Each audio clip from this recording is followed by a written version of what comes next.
Hey, this is Wing Nation Steve Post, and this is the post office. Welcome to my post office. Those of you watching via the video feed, you can see, well, we're here in our post office. Those of you listening, well, we're in an office supply area here at MRN, but yeah, it has a really good post office look, and that's what we're going to do, at least with my portion of our Thursday podcast here for Wing Nation. We're going to have questions from you, and we're going to sit down with some of our favorite sprint car people and ask them your questions, a few of mine along the way. We'll see what we learn from some of our heroes. Our first guest, our first victim, Wayne Johnson. And yes, a couple of weeks ago we asked for some questions for Wayne, and we got some doozies. Some of them were not even bicycle related. Yeah, it was neat. Great conversation with Wayne where we talk about his decision to move off the World of Outlaw Tour to a full Outlaw Tour, his thoughts on some of the safety initiatives that have been announced in the sprint car world, and we even find out how raisins are made. Stay with us. Wayne Johnson joins us in the Sage Fruit Zoom call line next.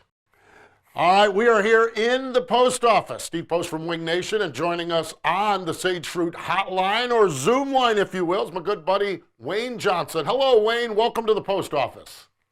Thanks, Steve, for having me. Always great to see you.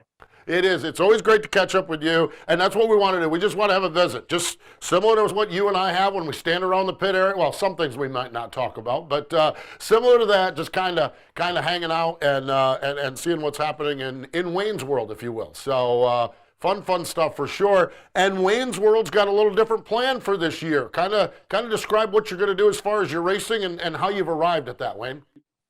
Well, honestly, we just sit down over the winter and decided that we're just going to run the true outlaw schedule. We're just going to race when and where we want to. We're still going to run a lot of outlaw shows. I believe we're going to run every outlaw show up to Page, Texas before they head west, but not going to go with the West Coast this year at all. And then just pick up Knoxville a little bit, some all-star races here and there. Plan on doing Ohio Speed Week, Pennsylvania Speed Week, and then pick up back with the Outlaws as much as possible. And then, also run Knoxville, I don't know, as much as we can. And then just going to have fun at it. I mean, not that I didn't have fun running the Outlaw deal, but quite frankly, getting your ass whooped every night's not that much fun. So we're just going to go back and just try to make it fun and less stressful. You talk about getting your ass whooped all the time, and that's what I find fascinating. Whenever anybody, and this is whether it's NASCAR or IndyCar or World of Outlaws, you strive, you scratch, you claw, you win, and you get to the highest level, and the wins don't come, or they come far less frequent than you're used to. How difficult is that, Wayne, as a racer? Because up until 2 years ago, you were in victory lane. It seemed like every time we turned around. Well, it's very challenging, but honestly, the outlaw deal is so tough. And as a driver, I still feel like I can do it as a driver. But honestly, with my team, which you're pretty familiar with my team, I make the calls on the car, basically tell them, where to go and how to do it. And, basically make manage the team, drive the car, make the calls on the setups, the whole 9 yards. Well, at that level, you cannot do that. And it takes a team effort. And I had a group of guys that had never been on the road, and I hired them. They're local guys, friends of mine, that I thought we could make that happen. And it just takes someone that's been on the road and done that job to make that team gel. And quite frankly, if we'd have stayed at it for another 3 years or something, we all probably would have been much better. But at the end of the day, I'm 50 years old. I don't know that I got 3 more years on the outlaw thing, but it just took, I tried to hire Brian Kimonall this year to come on, and we were going to stay on the outlaw trail. Well, Brian had knee surgery and had some disc problems in his back, and now he's got COVID. And so there's been a lot of things going on with him, but it takes a crew chief, that's been there and done that, honestly. And I think that it shows when you look at Philip Dietz, when him and Jason first went on the trail, it wasn't very good, but they got better and better. And I think Philip's probably one of the best crew chiefs out there right now. But, they're just not the Kenny Woodruffs and the I don't know, Carl Kinzers. There's not many of those around anymore. And uh, just, I was to a blank. I didn't know who to hire and where to go from here. So I thought, you know what, let's just back it back down. I'm going to go back to being a little more hands-on with the car and just making it more fun and just doing it where, honestly, Steve, if we run 2 nights and we're all worn out and don't want to run that third night, well, we'll just take that night off and catch back up on the fourth night. So the stress level is going to be a lot less for me. I can imagine. Yeah, this sport will wear you out as a driver, and then you're trying to wear the dual hats, Wayne. I just can't imagine your stress level and how it had to be at times during the last couple of years. Yeah, it made it miserably. It really did, to try to do everything. And I love the sport. We'd even talked about maybe at some point, maybe hiring a driver and just letting me take over and being the crew, taking over the crew chief role. But at this point, Todd still wants me to drive the car, and I still want to drive the car, but it just takes a team effort. And honestly, we had a good team. We just didn't have a team that had enough knowledge to go out and produce right away. I think we might have got there in a couple more years, but when Brian came along and helped us the nights that he helped us, we led laps right away. So it just shows that we're capable. We just got to have a little more knowledge. And it's not, I don't think Brian's any better a crew chief than I am. I think that, we had a lot of similar things that we done to the car, and nothing really changed there other than I didn't work on it or even think about it. I thought about driving the car, and that was it. And me and a couple of the drivers, we talked about it, and they put Terrell on their helmet and watched the racetrack all night long. And I'm over there trying to tell the guys what tires to put on and what this and what that. And it honestly just became too much, Steve. It really did. Is there any chance with you running Ohio Speed Week? I know you mentioned that, running some all-star races. Is there any chance you might work a little bit with Brian? He is just one of my favorite people on the planet. I just love when I get a chance to catch up with him. Is there any chance once he gets things put back together with his health and everything that you might be able to team up with him for a few races? Yeah, he's going to do, I think, around 25 races with Kel Conley. He was kind of locked into that deal, but we're still going to try to run, as much as possible with him. I've already talked to him about if he wanted to fly in for the weekend here or do this or that and the other. Or we just don't have a schedule put together yet because he talked about coming to East Bay and here in Florida with us, but he caught COVID. And so I'm not sure what his situation is right now. And so hopefully he gets well and he'll show up. Wayne, you talk about the challenges, the industry challenges as far as finding a crew chief and finding a leader. There's also a lot of industry challenges as finding crew guys to work on these cars. How big of a challenge? I know you put together your own group and took them on the road, but as you look around and everything, it seems like nobody's with the same team. Everyone's jumping around. How big of a challenge is that right now that the teams on the World of Outlaw Tour are facing? Well, it's really tough. And I think that in whole for our country and workers are tough, I can remember this, we're not a super well-funded team. We do okay, but we're not a super team like the Tony Stewart teams or whatever.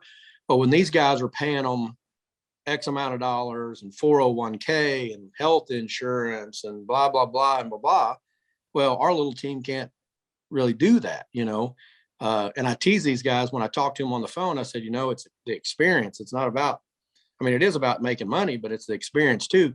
I can remember going on the road for free when I was a kid, and it's just not that way anymore. And it's just because of the better funded teams can afford to pay the guys more. And we're just in a situation where, without a big sponsor or whatever, that we can do that. Yeah, I always think about my early years doing this. I was an announcer, and I had a Friday night track, and I reached out to all my buddies that were Saturday night track guys and said, hey, if you need a weekend off or wife wants to go on vacation or whatever. And I'll never forget, I drove from Clark Summit, Pennsylvania to Fulton, New York to announce a race. And and then I came back into North Syracuse, got a hotel room for like $25, a Motel 6 for $25. I went and I bought a convenience store sandwich and a 6-pack of Miller beer. So I'm sitting there on the bed. I spent $25 for the hotel room and the beer and everything, let alone the gas money. The guy gave me an envelope. The promoter gave me an envelope. I never asked him what it paid. I just went up and did it. And he paid me $25. And I sat there on the bed and I thought, man, I must be the luckiest SOB on the planet. Look at this. I got $25 and everything. It's just, you don't see, and I talk to young announcers, and you don't see that willingness for people to do that these days. It's just kind of a culture thing. Right. And just like shared that story, but I've got a story that I used to drive to Little Rock, Arkansas every Saturday morning to go drive for Bobby Sparks.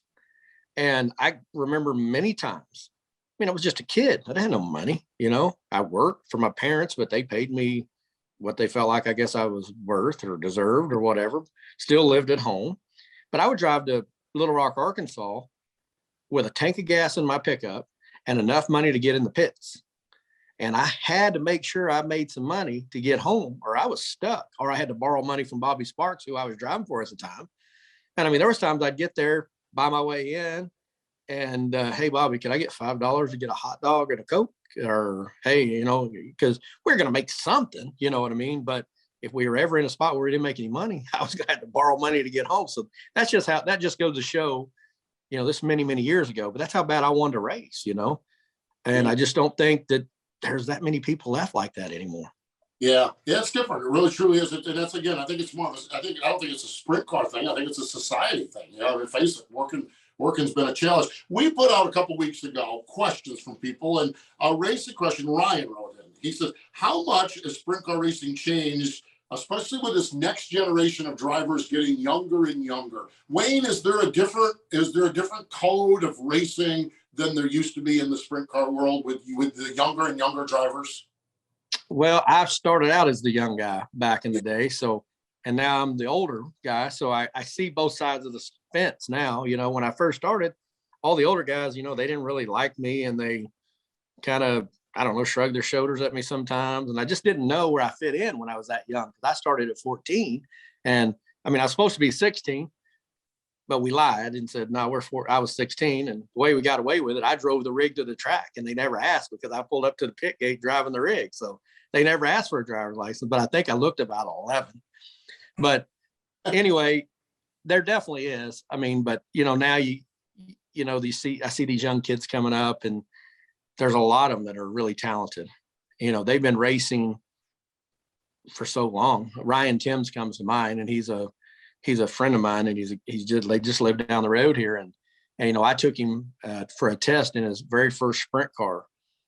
And we went to Ardmore, Oklahoma, and I could see he was only like 12, and he was scared to death. And I just told him, no pressure, go out there and just make laps and just go as fast as you feel comfortable. Well, it took about a half a corner, and then he was wide open the whole time. And I was like, yeah, I can remember 12. I was scared to death to, I don't basically do anything, at 12. And here he's out there racing cars. But it definitely is. I think the respect from when I was younger till now, maybe a little less. And I just think it's the society we live in. But I also had Steve Kinzer, when I did run some 410 stuff at a young age. If you screwed up, you're going to get your ass whooped by Steve Kinzer. So you probably didn't want to mess up. But, for the most part, I think that they're just more kids because they've got to start sooner now. So I think they're the level of competition for the young guys. They're really ramping it up and making our sport going to be better for sure. No doubt about it. It's just the old guys look back and go, these damn kids. And I can remember being that young guy watching these guys say that to me. And now I'm kind of saying it to the same thing. But, back years ago when I first started, Steve, we didn't have full containment seats, and we didn't have head and neck devices and all the safety stuff. So these kids these days feel invincible. They really do. And I think that's the difference, honestly.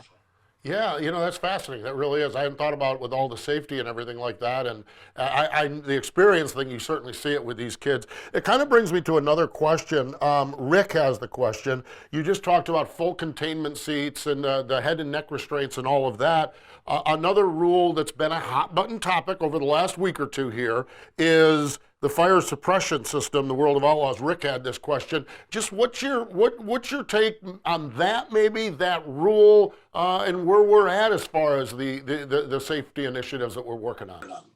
Well, I've seen a lot of Twitter and a lot of griping and complaining and this, that, and the other. But honestly, anytime the Outlaws or NASCAR or even your local track are trying to improve safety, I don't really see why there's a big bitch about it. I realize that I think I read some comments on Twitter about the Outlaws take you to some really crappy tracks. They need to have a better fire crew and they need to do this and they need to do that. Well, they probably do. But since some places they go do not have that, I mean, what's the problem? I mean, you're talking about a $500 fire extinguisher that you're going to have to bolt it on your car that's going to add a couple of pounds. I get it. I mean, we all want our cars to be light, this, that, and the other, but I know for a fact, being running the Outlaws the last couple of years and being in a few of those meetings, they really do have the racer at mind. I mean, they're trying to improve every aspect. Just like we went to, and I'm not going to say the name of the track, but we went to a track in New York this year, and they were supposed to do a lot of improvements before we went back. When they showed up, the improvements didn't happen. It's not on the schedule again. So the Outlaws are trying to do better. And if you don't think they're trying to do better, all you got to do is look at the point fund and the extra money that they're dumping in. And I realize Dirt Vision's making them all this money and this, that, and the other, but they are trying. And Brian Carter and the whole group, I mean, where else are you going to go get the kind of tow money package and points and sponsor money and, that they're doing. And yourself, we've talked about this before we went on the air here, is dirt track racing is in a good place right now, and it's only getting better. And you can watch Flow, you can watch Dirt Vision, you can watch all that stuff from home, and it's just blowing up. And I think NASCAR is looking at it. We talked about that, and they're going, oh shit, we're going to have to do something here. So at the end of the day, and I know I'm rambling on about this thing, but I don't see a problem with it. I just think they're just trying to make improvements. And if you're not trying to make improvements with the car safety, and they are, I mean, people might not see it. It's not on Twitter every day that they're bitching about the fence or this or that, but they really are. You just don't see it on the internet. Yeah. Yeah, it is. It's fascinating. I know I've had a lot of conversations with Darren Pittman. He was at one time kind of the liaison, a lot of it, between the World Racing Group and the tracks and people, and we've talked about it a lot. And it is interesting to watch over the course of time how schedules change and how things move around and change and people get involved. So it's fascinating to hear about that. You talk about big events. We mentioned this in our conversation before this. You talked about big events, and you mentioned the Chili Bowl. You got a chance to go back to the Chili Bowl after 5 years. What was that like, Wayne? And what was it like to sling that midget car around that Tulsa Expo Center? We've been pretty successful with midgets in the past, and I just kind of got away from it. Wasn't really interested in the midgets anymore. And I think it was just because a couple of the teams that I drove for, it just made it unfun. And anyway, long story short, Todd Carlisle, which is my car owner, and Jim Ellison, which is Whit Gastineau's car owner, two of my really good friends, rang me one day and said, hey, you see that midget stuff for sale? And I said, yeah. And they said, well, go buy it. So I went and bought this stuff on Tuesday before the Chili Bowl, and we had a ball. And, we didn't run that well, but I just forgot about how fun those cars are to drive. And it's going to open up a couple of things. I'm not going to be an outdoor midget guy. I can tell you that. No, nowhere, no how. But, the second weekend of March, there's a midget race at DuQuoin indoors. And I think we're going to go. We got nothing going on that weekend. So it was fun. And I didn't really realize how much I missed going to the Chili Bowl and driving the midget. But you'll see me now for maybe a few years to come at the Chili Bowl every year. That's good news. That's good news. It's fun. It was fun to have you out there racing that and running that car. Want to go off the track just a little bit, or actually transition from the track to off the track. Wayne, one time we were standing in the pits at Knoxville, and I think I was aware of this, but I wasn't aware of the severity of it. And we did talk just a little bit about safety. You years ago out on the West Coast had a really, really bad injury to your ankle. Kind of walk me through again what happened there and how bad that was. Well, it was a pretty nasty crash there at Elma, Washington. It was a 360 race. Me and Shane Stewart were in a race. We got together. Pretty bad crash. The rear end was torn out of the car. The torque tube in the rear end was still bolted together, but the rear end was going forward as I turned over, and the torque tube was smashing my foot against the motor plate. So it was almost like a cutting board, I guess you could say. Well, it amputated my foot at the ankle. And I say amputated, I shouldn't probably use that word because it wasn't completely amputated, but the only thing that it didn't damage was 1 inch of the skin and the Achilles tendon. It didn't sever the Achilles tendon. So, I was in recovery for a good while. They told me I would never walk without a limp, never run, any of that stuff. So, we're talking 11 years ago now. So I walk pretty good. It's not always the prettiest, but I walk okay and it works. So, big part of my life, I thought my career was over at that point. Hell, I thought maybe a lot of things were over at that point, but fought back at it. And, that's why when you talk about safety with these race cars, if anyone wants to bitch about something, they've never made a rule that contains that dry shaft or that torque tube or any of that stuff. They've never made a rule that you have to have anything. So that's something I feel like they should work on. I'm guilty. I mean, I put a lot of stuff in there for myself because I know my leg can never be damaged like that again. So, there's give and takes on everything, and it was just a racing accident. So, but you just always got to be prepared as much as you can. Perfection isn't easily achieved. It takes hard work, dedication, and perseverance. Through their commitment to excellence, Sage Fruit Company has been supplying customers with the best tree fruit in the Pacific Northwest for over 3 generations. They work hard on the farm, in the packing facilities, and with their retail partners to provide consistent, high-quality apples and pears all year long. Look for Sage Fruit at your local grocer. I use that transition from racing, the injury, to your recovery on this. And Wayne, one of the things, and you and I've chatted about this before, your fitness, your health, your exercise, your workout routine. What are you doing now, and how does that benefit you? Why does that benefit you? Well, I'm probably, you bring this up, I'm probably not as fit as I was a year ago. I still go to the gym. I used to be an everyday gym guy. Now I'm every other day. And honestly, the stress of COVID and everything, I put on, I at one point I'd lost 42 pounds, I believe it was. And I'm back up about 20 of it, but I feel like that's the weight that I need to be at. That's where I feel the best. When I'd lost all that weight, I didn't feel very strong. And, but I still go to the gym every day. I mean, or every other day, I'm sorry. And try to do the best I can. I mean, it's, you run and do a lot of things. It's just hard to do. I mean, life gets in the way, racing season gets in the way. Well, when you don't have guys working in the shop like I've had in the past, because I've been doing pretty much everything on my own over the winter, to take an hour and a half or 2 hours out of your day to go to the gym, some days it's hard to do because you're so busy doing other things. Yeah, I hear you. It really is. It's challenging to do that. Further off the track, we again put this out there for some questions. Jacqueline writes in and says, what is a favorite food, or what is your favorite racetrack food? So you're at the gym, you're working out, but is there indulgence at all, or what do you choose like that? Well, favorite racetrack food would probably be the spicy chicken bites at Knoxville. Wow.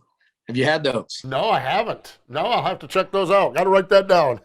Yeah, spicy chicken bites, or if you're at the Devil's Bowl, you got to have a burrito. I did that, and it was outstanding. You're right about that. Yeah, really, really good stuff. Spicy chicken bowl at Knoxville. All right, there we go. No, chicken bites. Chicken bites. Yeah, the chicken bites. Yep. Yes. All right. The problem with Knoxville is there's like 27 different things that are great there. I need to go there more often. I think that's what I need to do. So. Well, I don't ever get anything but those. So. There you go. I understand. We have a question from Larry. I understand that you know how raisins are made. Okay. And the beauty of it is this ties back into racing really well. But how did you find out how raisins were made? Well, I had no clue until this summer when we were in California racing, and Larry Moles actually let us shop out of his place, and he raises grapes to make raisins. And he was kind enough to show me around and let me know how raisins are made. And I mean, I knew that you dried them out, but I didn't know how you dry, like corn in Iowa, they put it in a dryer. Well, and they may have dryers, I don't know, but he didn't have one that I seen, but they just lay paper between the rows and take all the grapes off, lay them on the ground. I believe they lay on the ground there on that paper for 8 days and they become raisins. Oh my God. Really? That's crazy. Yeah, Larry, of course, is Southern Pacific Farms. We see Southern Pacific Farms with race cars all the time. When I saw this question here, I'm like, what's the deal here on it? And I knew that Larry tied into Southern Pacific Farms, so one of the big sponsors of Sheldon Haudenschild and everyone else, and a resting spot for all you guys. That's fascinating, really is. Super nice fella. I mean, like I say, he took care of us really well and let us shop there all week and basically took us out for dinner a couple times and basically whatever we needed. He was just, and I didn't know Larry at the time. And that just goes to show you about the racing community and how we all just huddle together. And, I don't know how many teams now have been at my house for days on out when we're down here at Dallas or Lawton or whatever. So it just, and I go to Craig and Steve's place every time I'm in Indiana or whatever, passing through. That's where our little shop is, if you want to per se. So it's pretty cool. That is awesome. I love that aspect of it. I talked to Danny Smith a lot about the guy Captain Jack down in Florida, down there, and we lost Captain Jack over this, but Danny Smith has shared so much stories about that, and that's such the appeal of sprint car racing, to have destination spots where you guys can go and get a shower and maybe a good meal and a shop floor to work on. I mean, it's a beautiful part of our sport. Sure beats the Walmart parking lots, I can tell you that.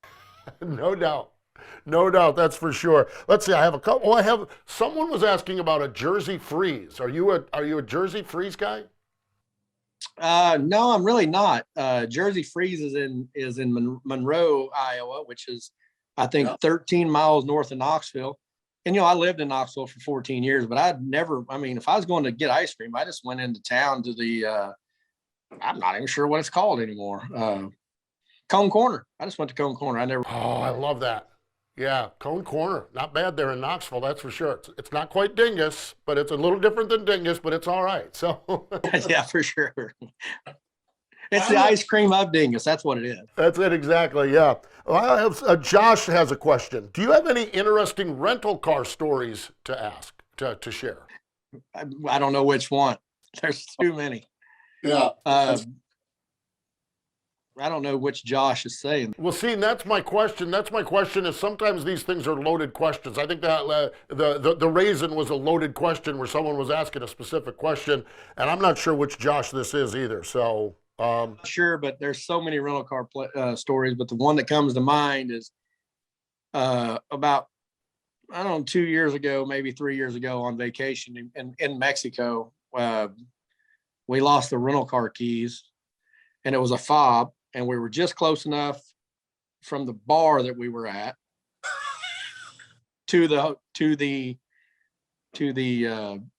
hotel that the car still drove there. Well, the valet had the key, and we all went home. We were all way probably too drunk to be driving and anything. Anyway, 9 a.m. the next morning, the flight leaves, and there's no key to go in the car. So we had to leave the rental car at the resort. And that was a pretty hefty bill to get that all worked out. Yeah. And I'm not sure if that's the story, because there's many stories. Somebody was fishing there. I want to kind of I want to wrap this up just talking about a few people in your life. Some more casual or friends people, and then family as well. Josh Hegwood, Chick Magnet Motorsports, and that may very well be the Josh we're talking about. Tell me about Josh. I've met him a few times. How did you meet him, and how did you become part of Chick Magnet Motorsports? Well, actually, Josh's dad, Jody, is one of my best friends there when I lived in Knoxville. And Jody is just a super guy that give you the shirt off his back. But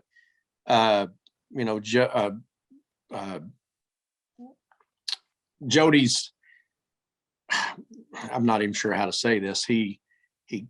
Josh was always with Jody when he was younger. And, he's got a chromosome issue, or I'm not really sure exactly what the problem is there. But, Jody was saying, I'm not sure what I'm going to have to do with Josh because he's never going to have a job. He's a great kid. And he's really intelligent. He really is. But he said, what should I do? I said, I tell you what to do. Just start bringing him to my shop 3 days a week, drop him off, and I'll pay him to work. And he's like, you do that? I said, yeah, I like the kid. Let him come out. I'll let him clean or whatever. So he started coming to the shop 3 days a week, and it just became a friendship. And then the next thing you know, Chick Magnet started, and then he started drivers. I was the first driver. I believe I was the CEO of Chick Magnet Motorsports or whatever it was at the time. And it's just evolved. And, the kid's a great kid. He loves sprint car racing. And you see him on Twitter and on Facebook, and now he has more feature wins than any owner in sprint car history because he has like 35 teams now. So count those all together, it works out pretty good for him. I think 60, 70 wins a year or something like that. I'm not sure but no, just a good kid, and glad to been able to do what I've done for him and bringing him to the shop and introducing him to other drivers. And now I don't have to do anything. It's all in his own. It's him, and that's his deal. And he has merch and does all that stuff himself. And what a story. I think they've even made a video about him, and it's just a cool situation, for him to get to do and go like he does. Yeah, he's kind of built his own little mini empire there, and I love it. I think that's so neat. Yeah. Has such a passion for the sport. A person that you are more involved in as far as the business goes, Todd Carlisle, your team owner there. What has that meant to you to have a guy that's all in? You said earlier in the interview, Todd still wants you to drive for him. What is it like to have a partner like that in the racing world?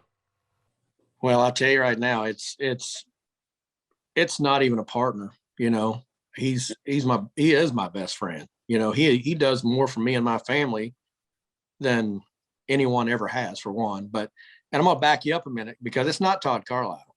It's Todd and Kelly Carlisle. We got to get that straight. And I think that's where I win just a little bit there. But no, Todd, Todd came on the scene with me in 2000. I believe it was 2000, late 11, 12. I've known Todd for years and years and years. I've probably known him at this point, probably 30 years of my life. But there was a time that we were, didn't see each other for a long time. And when I come back from being hurt, I had my own team. I had one car, one little old trailer that I think I borrowed, and maybe it was a dually I borrowed from somebody else. And I don't remember how it all went, but Todd showed up at a race, and that's how it all started. And here we are 9 years later, maybe 10 years later. And he's still, he was a sponsor at first because I owned my team. And then, it evolved into he wanted to be the car owner, and just an awesome family. It's not just Todd and Kelly, he's got 2 daughters. Well, they love sprint car racing probably more than me. Yeah. And so it's a family thing. They love going. They do. Todd doesn't get to go as much as he likes to because his business is so busy. And, but I don't even know how to say it. Just, there's not very many people in our sport that is as involved as he is and spends the money that he spends and makes it to 8 or 10 races a year. And basically I have an open checkbook. I buy parts, and I don't even I'm managing the team, and he knows I take really good care of it.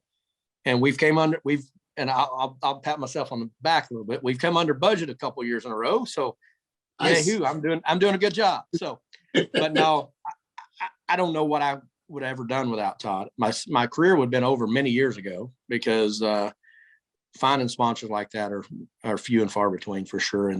And basically he asked me what my plan was when he's done being a car owner. And I said, when you're done being a car owner, I'm done being a driver. So that's kind of our deal. I guess he's not done being a car owner yet.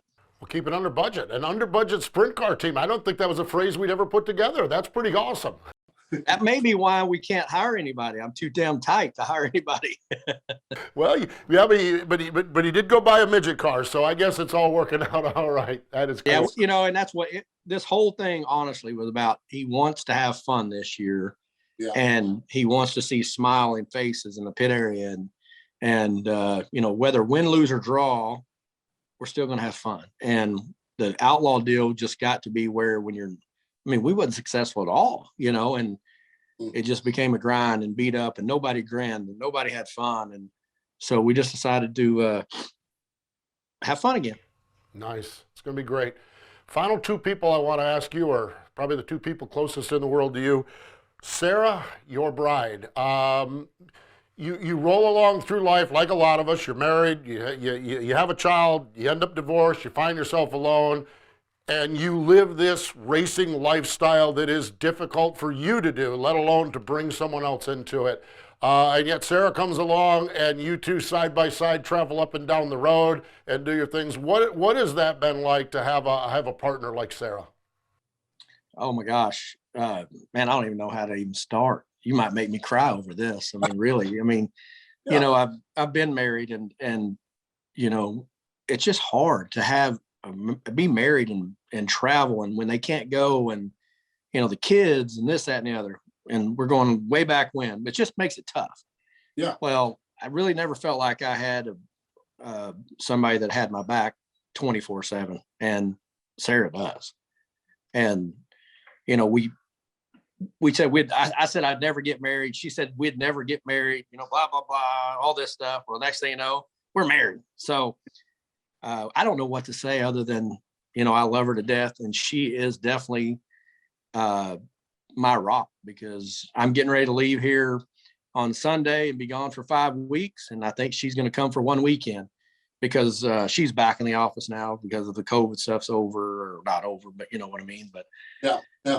No, just, honestly, Steve, just an awesome person. She has got my back 100%, and vice versa. Just never had that connection, I felt like. And it may be that because she loves sprint car racing more than me. I'm not sure. Well, there you go. That's all right. I always love following her. Facebook friends, I love following her because she's such a runner. She's so avid in that. And there's a group of people like Bonnie Elam and Sarah, people that I see that inspire me to keep me digging and everything like that. So I find that so fascinating. And the final person I'm going to ask you about, I think I ask you about her every time we talk. How's Paige? How's your girl, Paige? Oh my goodness. Growing like a weed. She has in Iowa, you can have a permit at 14 to drive. I saw that. And so she had never drove a car before, and I was shocked because I could have swore I let her drive maybe when she was 8 or 9. But anyway, long story short, she got to do some driving, and now she's getting to do some driving back and forth to school and this, that, and the other. And it's not a full-blown permit yet, but she's working on it. But she's still dancing 40 hours a week, and man, I'll tell you right now, just growing like a weed. She's not a little girl anymore. She's a young lady, and I miss her dearly when she's not around me, for sure. You had some really magical times. I talked to you one time at Skagit when you were on the road with ASCS, and her traveling with you and, negotiating with various people in the pit area to babysit and everything like that. That is time I'm sure you wouldn't trade for anything in the world, Wayne.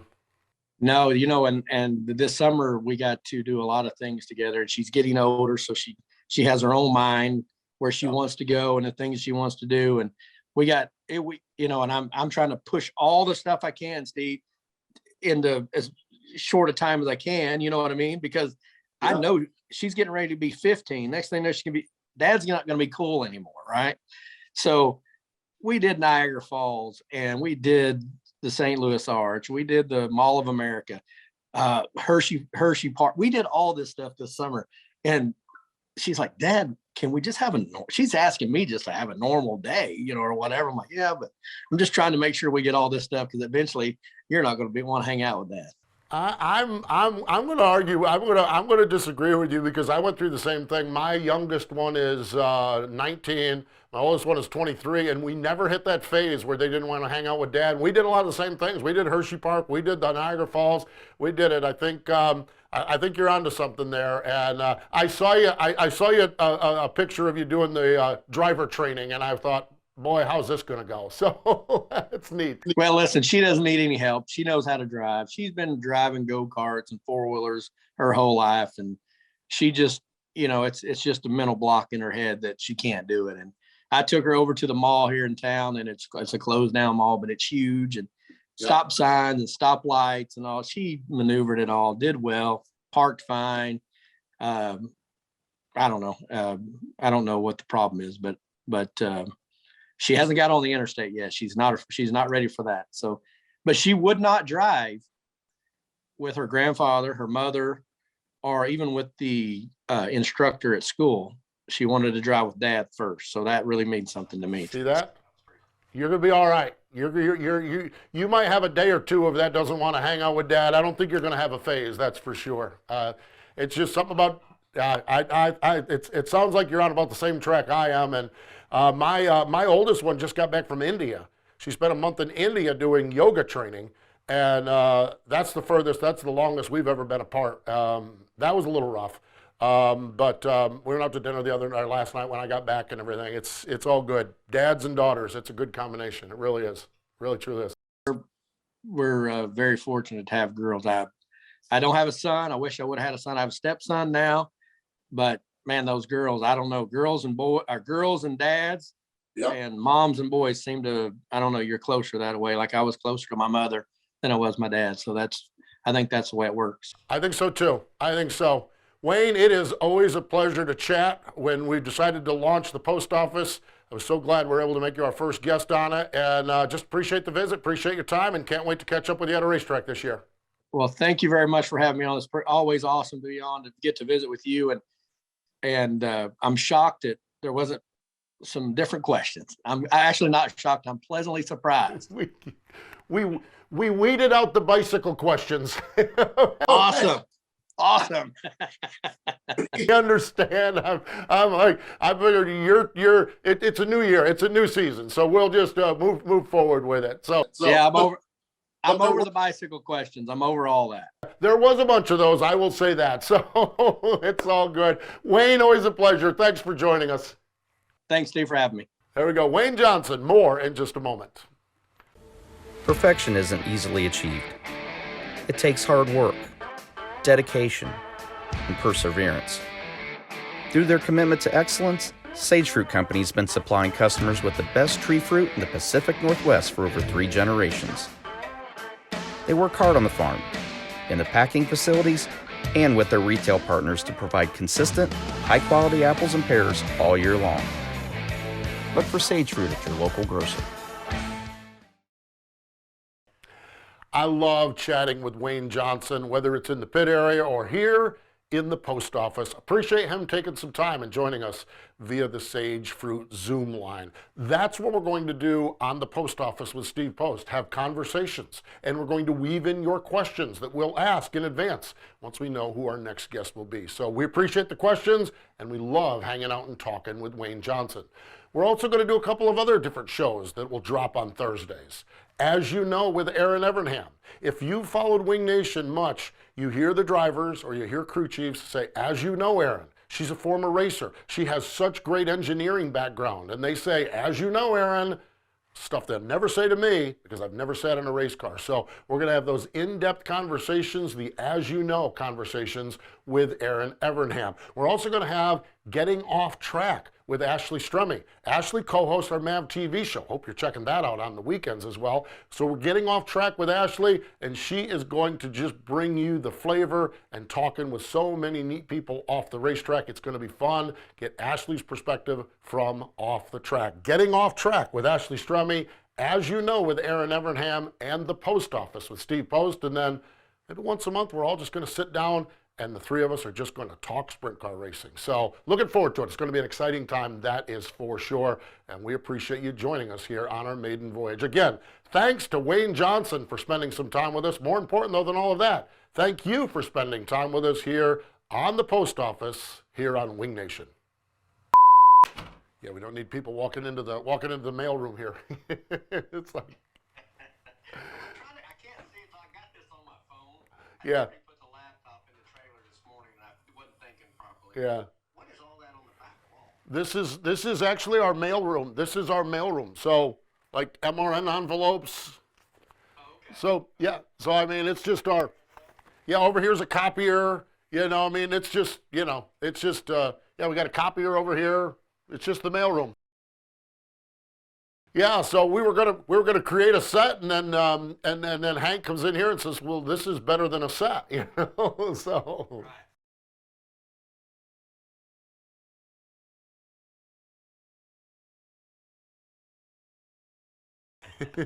It's in the mail room, and this we've got. I'm not sure what this United Rental Toilets. So, it's, oh well, sounds good. All right, we'll do this. Have some fun with it. That's what it's all about. Is having a good time here. So,